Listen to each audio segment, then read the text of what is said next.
Dear student, आज हमारा बहुत ही इंपॉर्टेंट टॉपिक है जो कि 2x2 matrix bye inversion method के बारे में है। ठीक है, प्रीवियस क्वेश्चन में मैंने आपको क्रैमर रूल के मुताबिक क्वेश्चन करना सिखाया था। आज मैं आपको इन्वर्जन मेथड से क्वेश्चन करना सिखाऊंगा। ठीक है, क्वेश्चन हमारा क्या, 4x + 5y is equal to 2 और 2x + 3y is equal to 0। अब हमने जिस तरह के इसका प्रोसीजर बिल्कुल सेम है जैसे आपने क्रैमर रूल में किया था। सबसे पहले आपको इसका मैट्रिक्स बनाना है।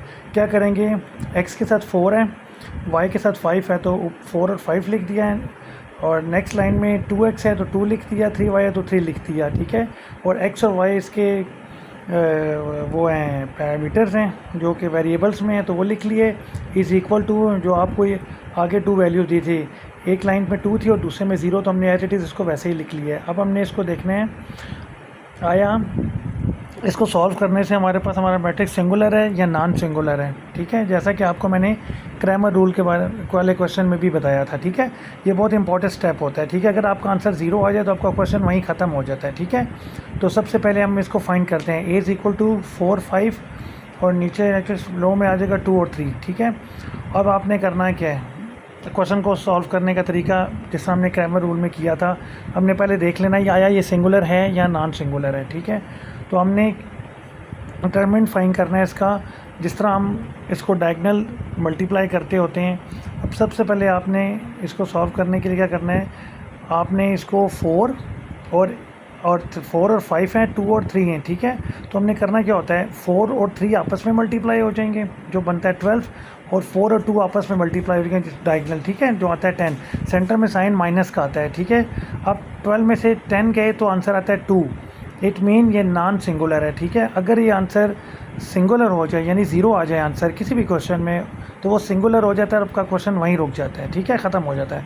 अब इसके अंदर क्योंकि हमारा आंसर 2 आ रहा है तो ये हमारा नॉन सिंगुलर है। ठीक है, अब इसको हम आगे सॉल्व करेंगे by the way of inversion method. ठीक है, यहाँ से आगे क्वेश्चन चेंज होता है। क्रैमर रूल और इन्वर्जन मेथड 2 अलग मेथड होते हैं। ठीक है, अब क्योंकि हम फाइंड कर रहे हैं इन्वर्जन मेथड तो आपने करना क्या है, सबसे पहले क्या होता है, जो आपके पास 4 और 3 हैं डायगोनल, इनकी आपने जगह चेंज कर देनी है। मतलब 4 की जगह 3 चला गया, 3 की जगह 4 आ गया, और 2 और 5 वाला जो डायगोनल बन रहा है इसमें आपने साइन कर दें। अब +5 है तो -5 हो गया, +2 है तो वो भी -2 हो गया। ठीक है, और नेक्स्ट में आपने इसको लिख लेना है 3 और 4, -5 और -2, इनकी जगह चेंज आपने जगह चेंज करनी थी सिर्फ 3 और 4 की। ठीक है, जो 4 और 3 था वो 3 और 4 बन गया। ठीक है, जबकि साइन चेंज करने थे दूसरे वाले डायगोनल के 5 और 2। ठीक है, उसकी आपने जगह नहीं चेंज करनी, उसके सिर्फ साइन चेंज हुए हैं।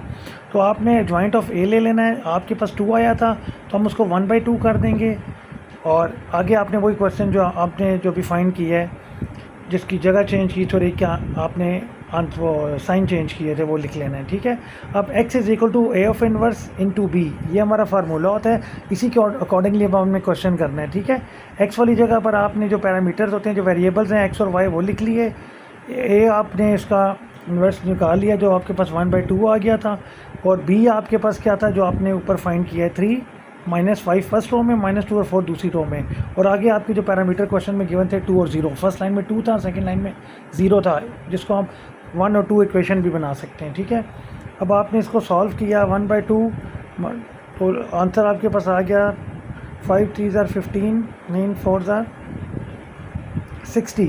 तो आपने जब उसको 10 पे डिवाइड किया तो आपके पास आंसर आ गया 6, और नीचे क्योंकि आपके पास 4 था, 4 1 से मल्टीप्लाई हुआ, -1 से, तो आपके पास आ गया -4।